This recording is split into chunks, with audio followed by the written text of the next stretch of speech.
अस्सलाम वालेकुम दोस्तों, उर्दू दास्तान चैनल पर खुश आमदीद। मुअज़्ज़िज़ सामीन हज़रात, आइए सुनते हैं उर्दू नावल इंतकाम किस्त नंबर 39। मुअज़्ज़िज़ सामीन, आपसे उम्मीद की जाती है कि वीडियो को लाइक करें और चैनल को भी सब्सक्राइब कर दें। शुक्रिया। बड़ी सी सफेद चादर में खुद को मुकम्मल तौर पर ढांपे सजल शाह ने गाड़ी से नीचे कदम रखा तो इसकी टांगें वाज़े तौर पर कांप रही थी। आलम शाह ने तेजी से आगे बढ़कर इसे सहारा दिया। बड़े भाई का सहारा पाते ही इसके होंठों से एक तेज सिसकी निकली। आलम शाह के सीने पर गोया किसी ने घूंसा दे मारा। सजल शाह की चादर का पल्लू जैसे इसने निकाब के तौर पर चेहरे के आगे लपेटा हुआ था, आंसू से तर था। यकीनी तौर पर वो पूरे रास्ते रोती हुई आई थी। औरत कितने ही मजबूत आसाब की मालिक हो, शोहर की मौत का गम इसे निढाल कर देता है। सजल शाह जैसी जवान बेवा को देखकर तो औरों का कलेजा मुंह को आता था। फिर वो कैसे अपने सर के साईं को ना रोती, जो अपने पहले पहले बच्चे का मुंह देखे बगैर ही इस दुनिया से चला गया था। वो जो बच्चे को जन्म देने के बाद इसके बाप की अस्पताल आमद की शिद्दत से मुंतजिर थी, अपना सुहाग उजड़ने की खबर सुनकर सदमे से साकित हो गई थी। वो बच्चा जिसके लिए इसके बाप ने न जाने कितने ख्वाब देखे थे, पैदा होते ही यतीम कर दिया गया था। इसे समझ नहीं आती थी कि अपनी बेवगी के गम को रोए या अपने बच्चे की यतीमी का मातम करे। मुअज़्ज़म शाह के कत्ल की इत्तला मिलने के बाद वो भेद देर तक तो सकती किसी कैफियत में रही थी। इस कैफे से निकलने के बाद इसने फैसला सुनाया था कि वो मुअज़्ज़म शाह के आखिरी दीदार के लिए गांव जाएगी।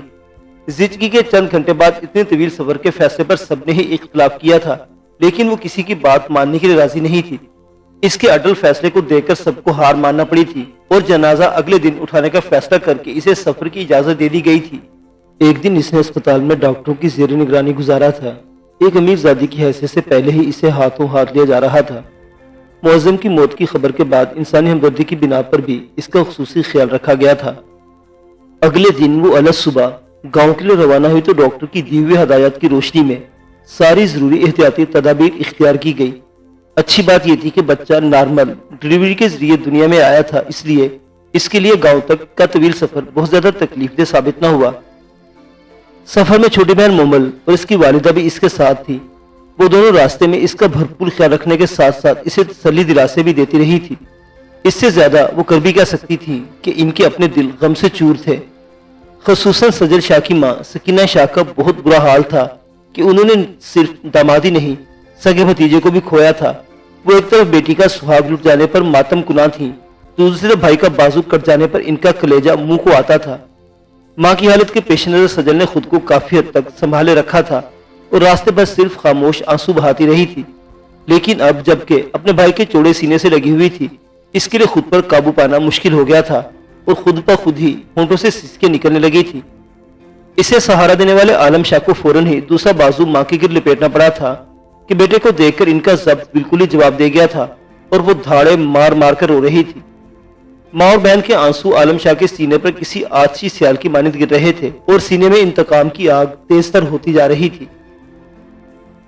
वो किसी तरह इन दोनों को अपने साथ लगाए लगाए हवेली के जनान खाने की तरफ बढ़ा।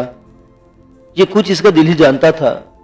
पीछे सिसके लेती मोमल भी थी, जिसने एक दिन के बच्चे को गोद में उठाया हुआ था। जनान खाने के दरवाजे पर मुलाजमाओं और रिश्तेदार खवातीन ने इन गमजदा औरतों को संभाल लिया।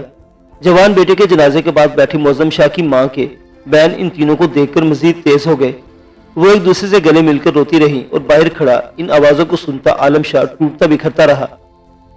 मुअज़्ज़म शाह का जनाजा बिल्कुल तैयार सिर्फ सजल शाह की आमद के इंतजार में रखा हुआ था। इसने अपने सर के साईं का आखिरी दीदार कर लिया तो आहों और सिसकों के दरमियान जनाजा उठा लिया गया। सदाकत शाह और कुर्बान शाह बूढ़े थे, इसलिए आलम शाही को ज्यादातर जिम्मेदारियां निभानी थी। इस वक्त वो भूल चुका था कि वो खुद मौत के मुंह से निकल कर आया है और अभी कुछ दिन मजीद इसे एहतियात करने की हदायत दी गई है। खानदान के चंद दूसरे नौजवानों के साथ मिलकर मुअज़्ज़म शाह को कब्र में उतारने का फरीजा भी इसने अपने हाथों से अंजाम दिया, लेकिन फिर इसकी हिम्मत जवाब दे गई और कब्र पर मिट्टी डालने का काम दूसरों को पीछे छोड़कर वो पीछे हट गया। मजलूम की आह कभी खाली नहीं जाती। मुंशी अब्दुल्ला की धी के साथ जब से हवेली में जुल्म हुआ है, तब से हवेली वालों को सुख नसीब नहीं। पहले साईं आलम शाह इतनी बुरी तरह जख्मी हुआ कि जान के लाले पड़ गए और अब इसकी अपनी बहन बेवा हो गई। सच है भाई, दूसरों की माँ बहन की तरफ बुरी नजर डालने वाले खुद को भी सुख में नहीं देख सकते। मुअज़्ज़म शाह के जनाजे में पूरा गांव ही शरीक था। जनाजे के शुरका में ही से किसी ने बहुत धीमी आवाज में तबसरा किया था, जो आलम शाह के कानों में पड़ गया था। यकीनन तबसरा करने वाले को अंदाजा नहीं था कि वो करीबी मौजूद है। सुनकर इसकी मुट्ठियां गुस्से से भीग गई, लेकिन इसने पलटकर तबसरा करने वाले की तरफ नहीं देखा था। आसिया ने बड़ी चालाकी से इसके सर पर एक संगीन इल्जाम थोप दिया था, जिस पर यकीनन बहुत से लोग हकीकत का गुमान करते थे। वो किस किस का गिरबान पकड़कर इसे झुटलाता, लेकिन इसे यह भी गवारा नहीं था कि इसकी बहन का सुहाग उजड़ने का सबब इसकी बदअमाली को करार दिया जाए और कातिल आजाद घूमते रहे। वो जो पहले ही गम और गुस्से की आग में झुलस रहा था, इस तबसरे को सुनने के बाद वहां खड़ा न रह सका और लंबे लंबे डग भरता कब्रिस्तान से बाहर की तरफ बढ़ने लगा। सरमद साई की तरह इसके साथ था। तो हुक्म करे साईं, कहाँ चलना है? क्या हवेली? वो अपनी गाड़ी के करीब पहुंचे तो सरमद ने अदब से इससे पूछा। नहीं, अस्पताल चलो, इसने हुक्म दिया और सरमद के खोले हुए दरवाजे से गुजरकर गाड़ी की पिछली नशिस्त पर जा बैठा। सरमद ने ड्राइविंग सीट संभालकर फौरन ही गाड़ी आगे बढ़ा दी। जल्दी वो गांव के छोटे से अस्पताल के बाहर मौजूद थे। अस्पताल की इमारत खासी पुरानी और खस्ता थी, अलबत्ता सफाई का इंतजाम रखने की कोशिश की जाती थी। अमला भी महदूद था और सारा अमला आलम शाह से वाकिफ था। कल से वो कई बार वहां का चक्कर लगा चुका था। मुअज्जम शाह समेत दीगर मकतूलीन की लाशों की वसूली के साथ साथ इसे जुम्मन की भी फिक्र थी। जुम्मन ही वो वाहिद शख्स था जो हमला आवरों के बारे में कोई मालूमात फराहम कर सकता था कि वो कौन थे।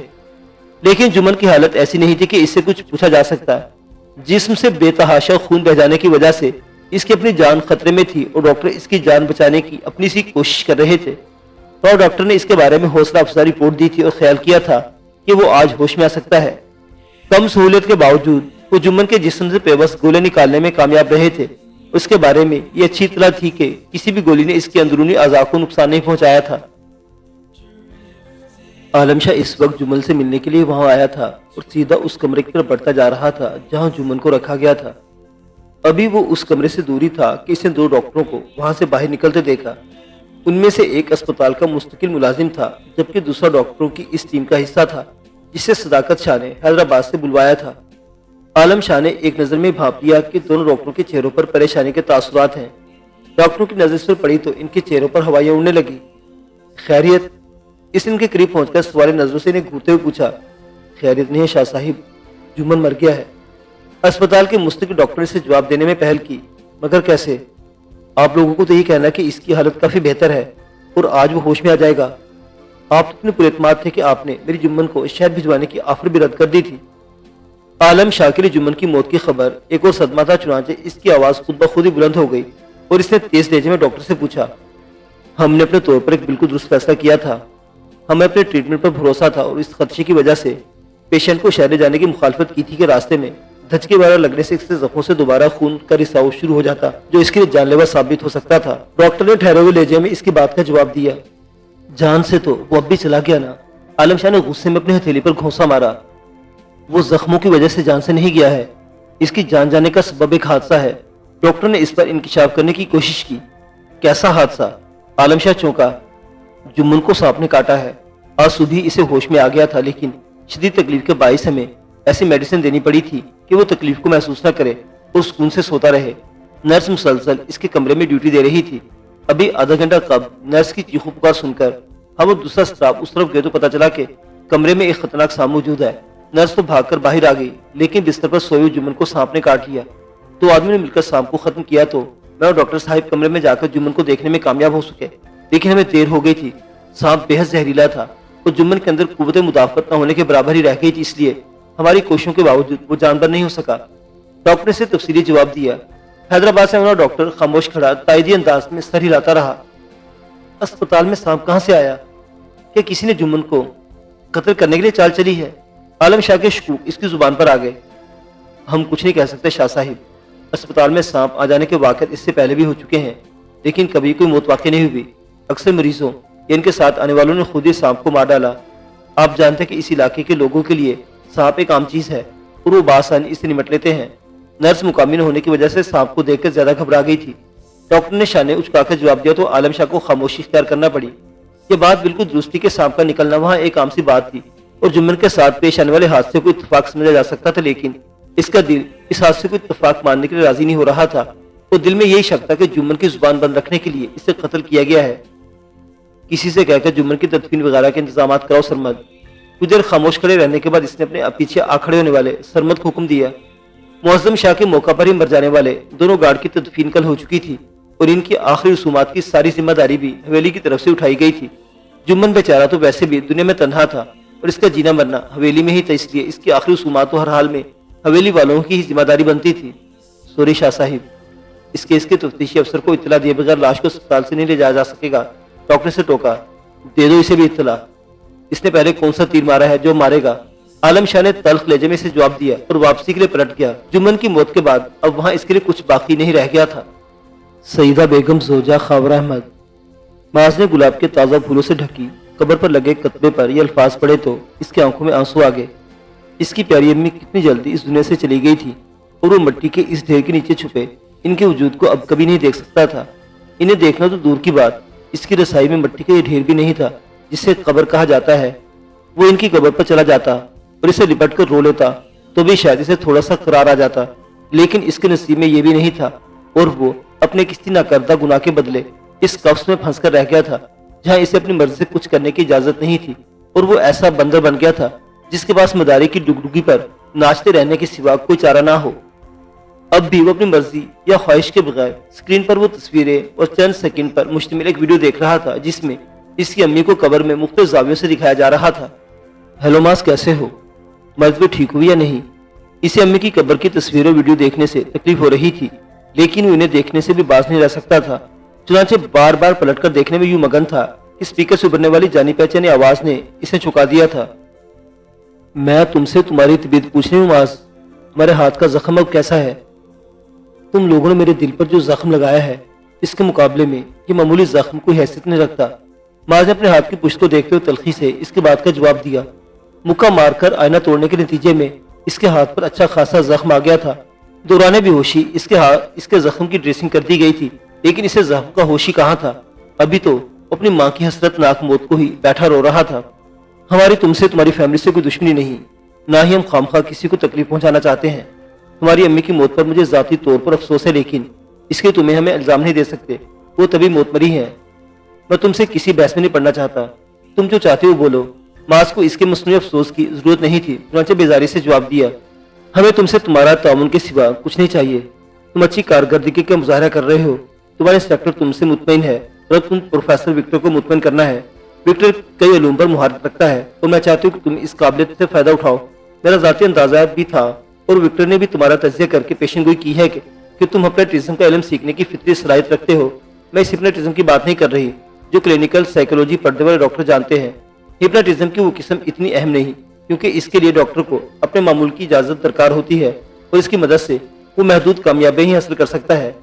मैं तुम्हें जो हिप्नोटिज्म सिखाना चाहती हूँ वो बहुत कम लोग ही सीख पाते हैं, बल्कि यूँ समझ लो कि चंद खास लोग जिन्हें कुदरत की तरफ से खास सलाहियतें मिली होती हैं वही इस किस्म का हिप्नोटिज्म सीख सकते हैं। और इत्तेफाक से तुम उन खास लोगों में से एक हो। तुम अगर हिप्नोटिज्म की इस सलाहियत में मुहारत हासिल करने में कामयाब हो गए तो समझो दुनिया का तकरीबन हर शख्स तुम्हारा फर्मा बरदार बन जाएगा। तुम जिसे चाहे मुसख्खर कर सकोगे और जिसको चाहोगे अपना गुलाम बनाकर इससे अपनी मर्जी का काम ले सकोगे। अल्लाह ने इंसान को आज़ाद पैदा किया है और मुझे दूसरे इंसानों को अपना गुलाम बनाने का कोई शौक नहीं। हिप्नोटिज्म के जिक्र ने मास को चुका दिया और एक बार फिर इसे ये ख्याल आया कि विक्टर इस पर अपनी सलाहियत इस्तेमाल करता रहा है, लेकिन कुछ भी जाहिर किए बगैर इस तरफ से अपनी बेजारी का इजहार किया। यहाँ हम तुम्हें इसलिए नहीं लाए कि तुमसे तुम्हारे शौक, मर्जी, पसंद और नापसंद पूछते रहे। यहाँ रहकर तुम्हें वो करना होगा जो हम तुमसे चाहते हैं, और हम चाहते हैं कि तुम प्रोफेसर विक्टर से हिप्नोटिज्म सीखो तो तुम्हें सीखना पड़ेगा। मास का जवाब इसे पसंद नहीं आया, चुनांचे तुनकर बोली, मैंने तुम इनकार तो नहीं किया है। जैसे बाकी सब कुछ सीख रहा हूँ ये भी सीख लूंगा। मास के लहजे में बेजारी बरकरार रही। बाकी चीजों और इस इल्म में फर्क है। अब तक तुमने जो कुछ सीखा है इसके तुम्हें फिजिकली ऑपरेट करना है, लेकिन अब तुम्हें ज़हनी ताउन करना है। तुम प्रोफेसर विक्टर को अपने जहन तक रसाई दोगे, वो तुम्हें इस इल्म से मुतल्लिक जरूरी मशक़ें करवाने के साथ साथ तुम्हारे जहन में भी सब कुछ फीड करते जाएंगे। इस तरह तुम बहुत जल्द सब कुछ सीख जाओगे। इसने मास को समझाने की कोशिश की, लेकिन वो उखड़ गया और नाराजगी से बोला, ये क्या बकवास है, ऐसे कैसे हो सकता है? वो शख्स मेरे जहन तक रसाई हासिल करने के बाद मेरे बारे में जो कुछ चाहेगा जान लेगा और जो चाहे मेरे दिमाग में फीड कर देगा। इस तरह तो मैं एक कठपुतली बनकर रह जाऊंगा। तुम्हें इजाजत देनी होगी मास, तुम ना माने तो हम किसी भी हद तक जा सकते हैं। हम अपनी मर्जी पूरी करने के मामले में बड़े जालिम लोग हैं। अपने टारगेट तक पहुंचने के लिए हम जिंदों को तो क्या मुर्दों को भी इस्तेमाल कर सकते हैं। अब तुम खुद ही सोचकर बताओ कि तुम्हें कैसा लगेगा अगर तुम्हारी प्यारी अम्मी की कब्र खोदकर इसमें से इनकी लाश निकाल ली जाए وہ اس لاش کو کتے بلیاں سڑکوں پر نوچتے سوڑتے پھرے، یا پھر یہ بھی ہو سکتا ہے کہ لاش کسی حوث کے مارے جانور نما انسان کے حوالے کر دی جائے۔ تم نے میڈیا پر ایسی رپورٹس تو دیکھی ہوں گی کہ کیسے بعض لوگ مردہ عورتوں کو بھی نہیں چھوڑتے اور انہیں بھی زیادتی۔ Stop it! میں تمہاری اتنی بےہودہ بات نہیں سننا چاہتا، معاذ نے چیخ کر بولتے اس کی بات درمیان سے ہی کاٹ دی۔ ہم صرف باتیں کرنے والے لوگ نہیں ہیں معاذ، ہم عملی طور پر بھی سب کچھ کروا سکتے ہیں۔ معاذ کے غصے پر اس کا کوئی اثر نہیں ہوا، اس نے اپنا سر تھام لیا۔ ہمارے پاس ہماری بات ماننے کے سوا کوئی چوائس نہیں معاذ، وہ اس کی حالت سے لطف اندوز ہوتے ہوئے بولی۔ ٹھیک ہے، میں تمہاری بات مان لوں گا، لیکن تمہیں بھی میری ایک چھوٹی سی خواہش پوری کرنی ہوگی۔ معاذ نے بالآخر اس کے آگے ہتھیار ڈال دیے۔ کیا تم کوئی شرط عائد کرنا چاہتے ہو؟ اس کی بات پر چونکی۔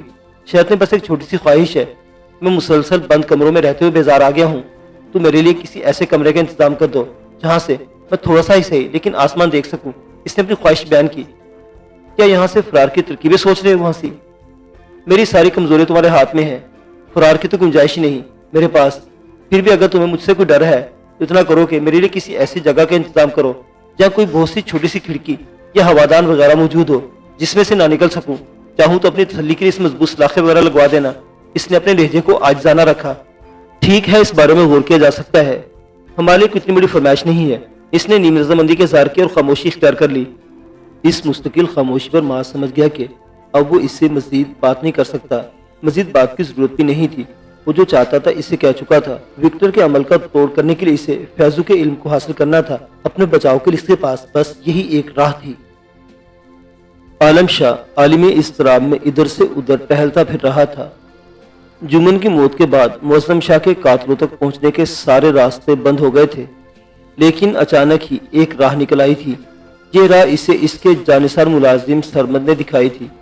سرمد نے اس پر انکشاف کیا تھا کہ وہ خدیجہ نامی ایک ایسی لڑکی کو جانتا ہے جو لطیف سومرو کے ہاں ملازمت کرتی ہے اور اس کے کہنے پر وہاں کی بہت سی معلومات فراہم کر سکتی ہے۔ عالم شاہ کو ایک راہ دکھائی دی تو وہ خدیجہ سے ملنے کے لیے بے چین ہو گیا اور سرمد سے مطالبہ کیا کہ کسی طرح جلد از جلد خدیجہ کو یہاں بلوایا جائے۔ سرمد اس کا حکم بجا لایا تھا اور اس کی دی ہوئی اطلاع کے مطابق آج خدیجہ ان کے گاؤں عالم شاہ میں موجود تھی۔ عالم شاہ کے گاؤں کا نام عالم شاہ ہی تھا۔ اصل میں گاؤں کا یہ نام اس کے پردادا کے نام پر رکھا گیا تھا۔ وہ نہایت نیک اور پرہیزگار بزرگ تھے جو زمینداری کی جھنجھٹوں سے بچ جانے والا وقت عبادت اور مخلوق خدا کی خدمت میں گزارتے تھے۔ بیٹوں کے بالغ ہونے کے بعد انہوں نے دنیاوی جھمیلوں سے مکمل کنارہ کشی اختیار کر کے خود کو اللہ اور اس کی مخلوق کے لیے وقف کر دیا تھا۔ ان کی نیک نیتی کا اثر تھا کہ ان کی خدمت میں حاضر ہونے والے ہر حاجت مند کا مسئلہ حل ہو جاتا۔ جو لوگوں کو ان سے خاص عقیدت تھی اور اس عقیدت کے باعث ہی گاؤں کا نام عالم شاہ پڑ گیا تھا۔ صداقت شاہ نے اپنے اکلوتے بیٹے کا نام اپنے انہی بزرگ کے نام پر رکھا تھا۔ یوں گاؤں اور بیٹے کا نام ایک ہی ہو گیا تھا۔ سرمد نے عالم شاہ کو اطلاع دی تھی کہ خدیجہ یہاں اپنی خالہ سے ملنے کے بہانے آئی ہوئی ہے۔ خدیجہ کے ساتھ اس کی ماں بھی آئی تھی اور خدیجہ ماں پر یہ بات ظاہر نہیں کرنا چاہتی تھی کہ وہ سرمد کے کہنے پر عالم شاہ سے ملنے جا رہی ہے۔ اس لیے منصوبہ یہ بنایا گیا تھا کہ خدیجہ اپنی ہم عمر خالہ زاد بہن کے ساتھ کسی بہانے گھر سے نکلے گی اور سرمد کچھ دیر کے لیے اسے حویلی لے آئے گا۔ خدیجہ نے کچھ دیر قبل موبائل فون پر سرمد کو اطلاع دی تھی کہ وہ خالہ کے گھر سے نکل چکی ہے۔ چنانچہ سرمد اسے لینے چلا گیا تھا اور عالم شاہ اس کی خدیجہ سمیت واپسی کے انتظار میں ٹہل رہا تھا۔ انتظار کا یہ دورانیہ زیادہ طویل ثابت نہیں ہوا اور جلد ہی سرمد خدیجہ کو لے کر اس کی خدمت میں حاضر ہو گیا۔ خدیجہ 20-22 سال کی خوبصورت لڑکی تھی جو اس وقت ذرا گھبرائی ہوئی محسوس ہونے کے باوجود خود کو پورے اعتماد ظاہر کرنے کی کوشش کر رہی تھی۔ عالم شاہ سے سامنا ہوتے ہی اس نے اسے ادب سے سلام کیا اور سر جھکا کر کھڑی ہو گئی۔ زیادہ لمبی بات کرنا بیکار ہے، میں تم سے صرف یہ چاہتا ہوں کہ تم مجھے بتاؤ کہ جس روز ادا معظم لطیف سومرو سے ملنے اس کی حویلی گئے تھے وہاں کیا ہوا تھا؟ کیا کوئی ایسی بات ہوئی تھی جس کی وجہ سے دونوں فریقین کے درمیان تلخی پیدا ہو گئی ہو؟ عالم شاہ نے اسے گہری نظروں سے دیکھتے اسے دریافت کیا۔ میں سرمد کے کہنے پر آپ کو سب کچھ بتانے پر تیار ہوں تو سائیں، پر چاہتی ہوں کہ کسی کو پتہ نہیں چلے کہ میں نے آپ کو کچھ بتایا ہے۔ اگر کسی کو پتہ چل گیا اور بات سائیں لطیف سومرو تک پہنچ گئی تو وہ میری کھال میں بھوس بھروا دیں گے۔ تم بے فکر رہو، یہاں سے باہر نکلنے کا سوال ہی پیدا نہیں ہوتا۔ ہم رازداری کا خیال رکھیں گے اور تمہیں انعام بھی دیں گے۔ عالم شاہ ایک صوفے پر پھیل کر بیٹھ گیا اور پورے کرو فرض اسے یقین دلایا۔ مجھے انعام کا لالچ نہیں ہے سائیں، میں صرف سرمد کی خاطر آپ کو سب کچھ بتانے کے لیے راضی ہوں۔ اس نے بڑی بے ساختگی سے جواب دیا تو عالم شاہ کی نظریں خود بخود سرمد کی طرف اٹھ گئیں۔ اس کے یوں دیکھنے پر سرمد ذرا سا چینپ گیا اور عالم شاہ کو اندازہ ہوا کہ اس کے اور خدیجہ کے درمیان خاص تعلق کی خاطر ہے۔ आसाब ज़दा होने के बावजूद उसके होंठों पर धीमी सी मुस्कुराहट फैल गई, जिस पर सरमद मजीद झींपा हुआ नजर आने लगा। आलम शाह ने इस पर से अपनी नजरें हटाकर खदीजा पर मरकूज कर ली। आम से सूती लिबास में मलबूस वो खूबसूरत लड़की सरमद के लिए एक खास अहमियत रखती थी, ये जानकर इसे अच्छा लगा था। ठीक है, अब तुम मुझे बताओ कि जिस रोज अद्दा मौसम लतीफ सोमरू से मिलने इसकी हवेली गए तो वहां क्या हुआ था। खदीजा से बात करते उसका लहजा संजीदा था और होंठों की मुस्कुराहट खत्म हो गई थी। साईं मौजम शाह की हवेली आए तो मैं ही इनकी खातिर मदारत के ट्राले से जाकर ले गई थी। इन्हें काफी देर तक इंतजार में बिठाने के बाद साईं लतीफ सोमरू इनसे मुलाकात के लिए गए थे। इनके साथ छोटे साईं शकील सोमरू भी मौजूद थे। ट्राली अंदर पहुंचाने के बाद मैं बाहर आ गई थी, इसलिए अंदर क्या बातें हुई ये तो मैंने अपने कानों से नहीं सुनी, लेकिन बाद में साईं के खास करिंदे की जुबानी पता चला कि साईं ने साईं मौजम शाह की बात मानने से इनकार करते साफ कह दिया था कि उन्होंने वो जमीन साईं कुर्बान शाह से कीमतन ली है और अब वो कानूनी तौर पर इस जमीन के मालिक हैं, इसलिए इन्हें इस जमीन की वापसी के सिलसिले में तंग न किया जाए। इस मौका पर जबकि साईं मौजम शाह नाकाम होकर वापस जाने वाले थे, छोटे साईं शकील सोमरू ने तिरका लगाया और तंज करते हुए बोले, सुना है जमीन मासमान होती है और तुम्हारे बाप ने जरूरत पड़ने पर इसे ही बेच डाला। इसका मतलब है कभी तुम लोगों के पास बेचने के लिए कुछ नहीं होगा तो तुम अपनी औरतों को भी बेच सकते हो। अगर ऐसा हो तो सीधे मेरे पास आ जाना। सुना है तुम्हारी जाल बहुत खूबसूरत है, मैं इसके अच्छे दाम दे दूंगा। ऐसी बात सुनकर जाहिर है कोई भी मर्द बर्दाश्त नहीं कर सकता।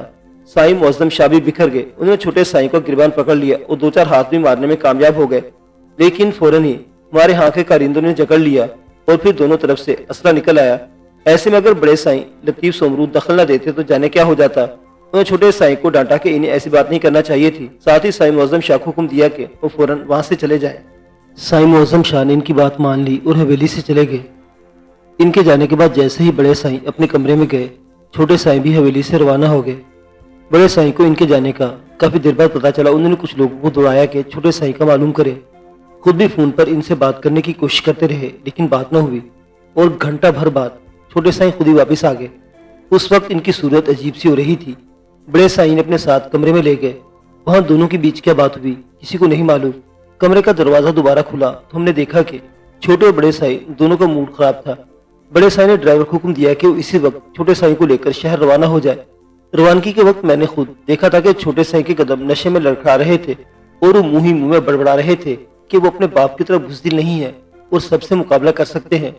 छोटे साईं का नशे में होना तो उल्टी सीधी बातें करना मेरे लिए कोई नई बात नहीं थी, लेकिन सुबह सुबह साईं मुअज्जम शाह के अपने साथियों के साथ कत्ल हो जाने की इत्तला हवेली पहुंची तो मेरा माथा ठनक गया, पर मैं अपनी तरफ से कोई बात नहीं कर सकती। साईं, मैंने जितना देखा और सुना वो आपको सच सच बता दिया, आगे आप जो चाहे समझ ले। खदीजा ने एक ही सांस में पूरी दास्तान क्या सुनाई थी, जिसे सुनकर आलम शाह के चेहरे पर गुस्से की सुर्खी छा गई थी। शकील सोमरू की बज़ुबानी ने इसे सबसे ज्यादा तैश दिलाया था और वो समझ गया था कि अपने घर की खवातीन के बारे में उल्टे सीधे रिमार्क्स पर मुअज्जम शाह किस कैफियत से दो चार हुआ होगा। खुद इसका ये हाल था कि मुअज्जम के कत्ल का जुर्म शकील पर साबित होता या नहीं, वो इसे इसकी बदजुबानी के जुर्म में ही जिंदा गाड़ डालता। मैंने सब बता दिया साईं, अब मुझे इजाजत दे के मैं जाऊं। वो बिल्कुल खामोश बैठा हुआ था, लेकिन इसका गुस्सा इसके चेहरे पर वाज़ेह था, इसलिए खदीजा ने सहमी आवाज में इससे इजाजत तलब की। जाओ, लेकिन पहले ये बताओ कि क्या उस दिन के बाद से शकील सोमरू दोबारा गाँव वापस आया है? नहीं साईं, वो नहीं आए। मैंने सुना था कि बड़े साईं इन पर मुल्क से बाहर जाने के लिए जोर डाल रहे हैं, शायद वो चले जाए। खदीजा ने जवाब दिया। एक बार इसकी तरफ इजाजत तलब नजरों से देखने लगी। जाओ सरमद, इसे छोड़कर वापस आओ। इस बार आलम शाह खदीजा के बजाय बराह रास्त सरमद से मुखातिब हुआ। सरमद ने खामोशी से इसके हुक्म की तामील की और चंद मिनटों में वापस आ गया। यकीनन वो खदीजा को हवेली के दरवाजे पर ही छोड़कर वापस आ गया था। शहर में शकील सोमरू का अता पता मालूम करो सरमद, इससे पहले कि वो उड़ जाए। मुझे इससे हिसाब करना है। लगता है इसकी तरफ हमारा बहुत लंबा चौड़ा हिसाब किताब निकलने वाला है, जिसे बेबाक करना जरूरी है, और वो भी जल्दी। सरमद के आतिश ने इसे हुक्म दिया। इसका जवाब सुने बगैर वहां से उठकर बाहर निकल गया। जवाब की इसे जरूरत नहीं थी, जानता था सरमद हर हाल में इसकी हुक्म की तामील करेगा। मुअज़्ज़िज़ सामीन हज़रात, ये दास्तान अभी जारी है। बकिया वाक़यात अगली किस्त में देखते रहिए उर्दू दास्तान। अल्लाह हाफिज।